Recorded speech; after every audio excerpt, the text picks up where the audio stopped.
So the project that we're doing is on the 2010 earthquake that hit Haiti. And before we dive into the impacts of the earthquake and it had on Haiti, we just wanted to talk about what life was like for citizens in 2010. And so Haiti was one of the poorest countries in the Western Hemisphere and had a population of roughly 9 to 10 million people. And this is a picture of the capital of Haiti called Port-au-Prince. And this was just like the living conditions of people. Like buildings were super close together and like kind of stacked on top of each other. And a lot of people like lived in really bad conditions and experienced a lot of flooding due to tropical storms. And this is a picture of the actual Capitol building before and after the 2010 earthquake. The earthquake in Haiti occurred on January 12, 2010 with a magnitude scale of 7. The earthquake occurred on the transform boundary region that separated the Caribbean plate and the North American plate. You can see in the purple fault lines illustrated below where these plates were transform boundaries. The plates have been grinding past each other at a rate of 0.8 inches per year. With the sudden release of stress that the plates had been building up over the years is what caused the earthquake.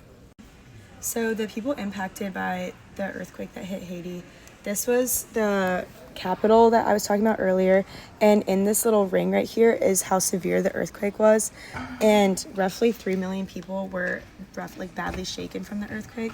And here's just another picture of like people climbing over like the ruins, and here's a picture of a school, and roughly 4,000 schools were damaged, and over 60% of government and administrative buildings were completely destroyed during the earthquake.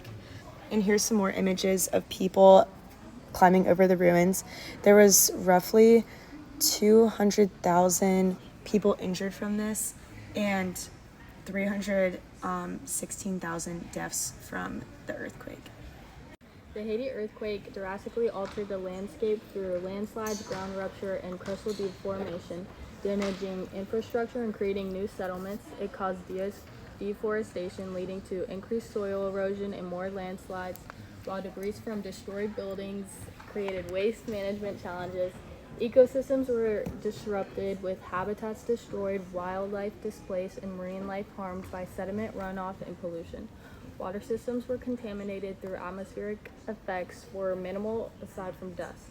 Most severe impacts were local, but regional effects included humanitarian and economic consequences, and international aid was mobilized. Overall, the event had widespread effects across the geosphere, biosphere, and hydrosphere. Here's another picture representing the earthquake before and after. Right here you can see the building before and after, where you can see that the roof has fully caved in. Alright, so I'm going to be telling y'all a few fun facts. So the epicenter of the earthquake was approximately 16 miles away from Port-au-Prince, and it only lasted less than 40 seconds of shaking from the earthquake, which is kind of crazy for the amount of destruction that it caused to the peninsula. According to the National Oceanic and Atmospheric Administration website, the offshore rupture produced a minor tsunami that impacted the North Shore above the southern peninsula, so it's known as the mysterious tsunami, which also created damage on the North Shore of the peninsula.